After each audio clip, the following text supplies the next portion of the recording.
मेरो चाहिँ अब बिहानको ड्युटी सुरु भयो अनि ड्युटी सुरु गर्नुभन्दा पहिले एउटा सानो ब्लग सर्टकटवाला ब्लग तपाईहरु सामु ल्याउनु पर्यो भनेर भिडियो बनाउँदैछु। हेर्नु होला र शेयर सब्स्क्राइब पनि गरेर साथ सहयोग दिनु होला। र मेरो बिहानको ड्युटी स्टार्टिङ दिनचर्या चाहिँ यसरी चल्छ। म तपाईहरुलाई देखाउन गइरहेको छु।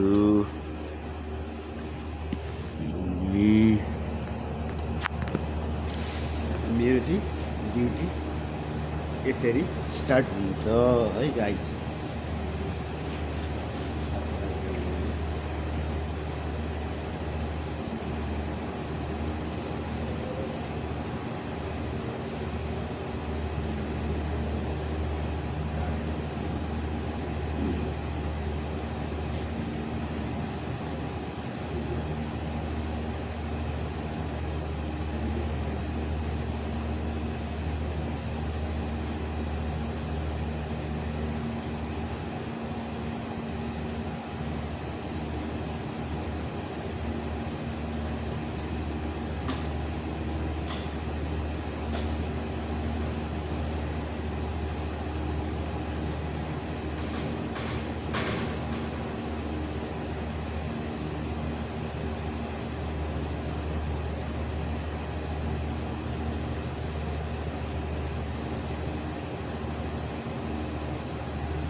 साथीहरु मेरो ड्युटी चाहिँ यसरी सुरुवात हुन्छ। अनि सेफ्टीको एकदम ख्याल गर्नुपर्छ। यहाँ चाहिँ आफूले फुल पिपीमा चाहिँ काम गर्नुपर्छ र सेफ्टीको एकदम ख्याल गर्नुपर्छ। यदि सेफ्टीको ख्याल गरिएन भने कुनै पनि बेला सेफ्टी अफिसरहरु आएर सेफ्टी बिना विदाउट सेफ्टी चाहिँ काम गरियो भने हामीलाई किक गर्छ। भन्नुको मतलब कामबाट हामीलाई निष्कासन गरिन्छ। त्यही भएर सेफ्टीको चाहिँ एकदम फलो गर्नुपर्छ यो कम्पनीमा।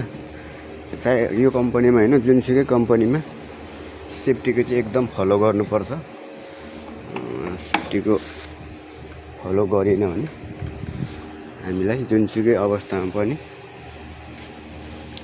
किक आउट गर्छ। म चाहिँ यतातिर छु।